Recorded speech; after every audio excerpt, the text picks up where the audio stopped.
If someone asked me to describe what Ride Your Wave was about, I don't think I'd say surfing or firefighting. I don't even think I'd say, spoiler alert, that it was even necessarily about grief. While it has bits and pieces of all those in there, I think the more accurate descriptor would be that Ride Your Wave is about misunderstandings.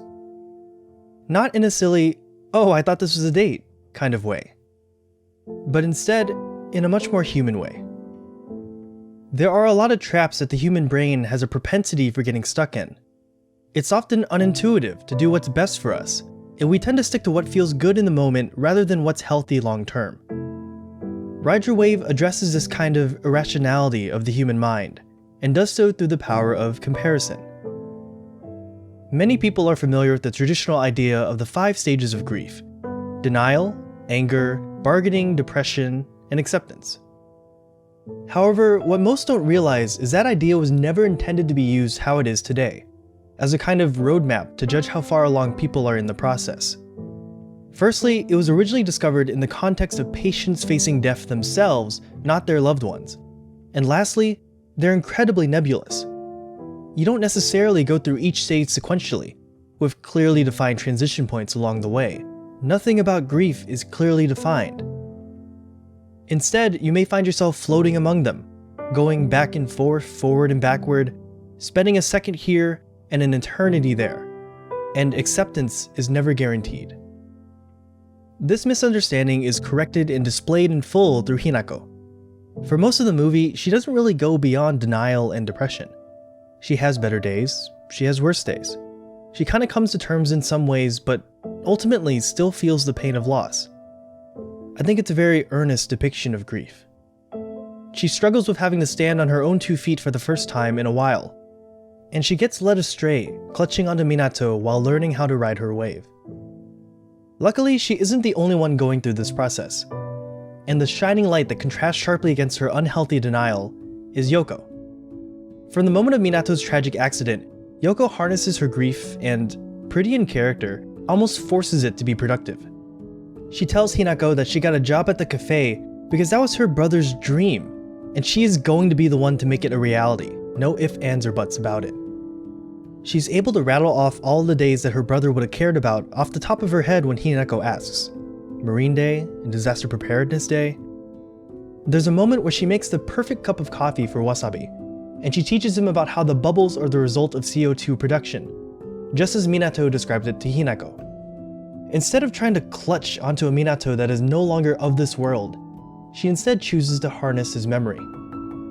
Because she understands that one of the best ways to honor someone is to have them live on through your actions. Both Wasabi and Hinako eventually realize this in their own ways.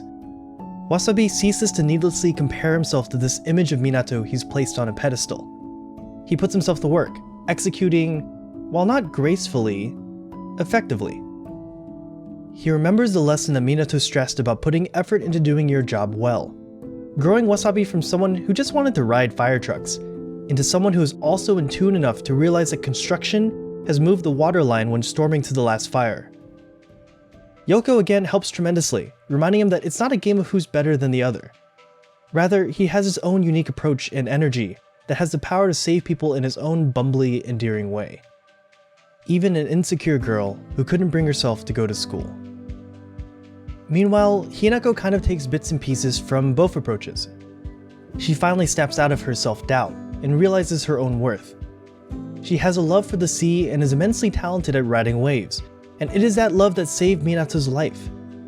She embraces both his memory and her talent by becoming a lifeguard, even with the amount of trauma it brings her. She finally recognizes how unhealthy she was being by relying on Brand New Story as a crutch. After witnessing Yoko share the despair that she's hidden under a brave face, Hinako comes to terms with what she ultimately has to do: ride her wave. I'm going to be honest, I wasn't absolutely in love with Ride Your Wave. I thought it was a little cheesy and overbearing at times, but I think it's incredibly valuable in terms of displaying unhealthy and healthy depictions of grief. I did end up getting a little misty-eyed and even on the verge of crying, but not because I was so invested in Minato and Hinako. You see, I lost a friend a couple of years ago. I'm not going to try to say that the situation was similar to Ride Your Wave. Obviously, you can't compare a lover and someone you've just known online. But it was utterly bewildering to suddenly have someone you talk to every day for almost 2 years suddenly decide life wasn't worth living. For a long time, I didn't know how to react. I often questioned if I was doing it right. There were a lot of internal, how could I let this happen, and what could I have done better, floating around in my head. Ride Your Wave flooded those feelings back to the surface for me, but also the steps I should take to deal with it. The idea that the best way to keep his memory alive is to channel all the things I appreciated about him through me. To make myself available and check in on others when necessary. And to be firm and unapologetic with my taste. I miss him often, but I don't have to. I can bring him along for the ride.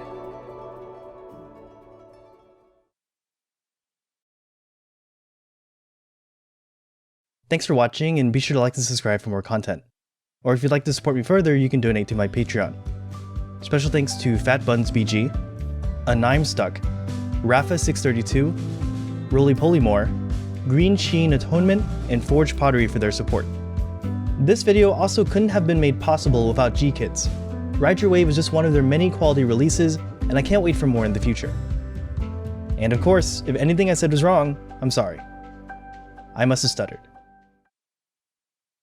君が眺めている水面は鮮やかにきれめき少しずつ色変えて光り続けてる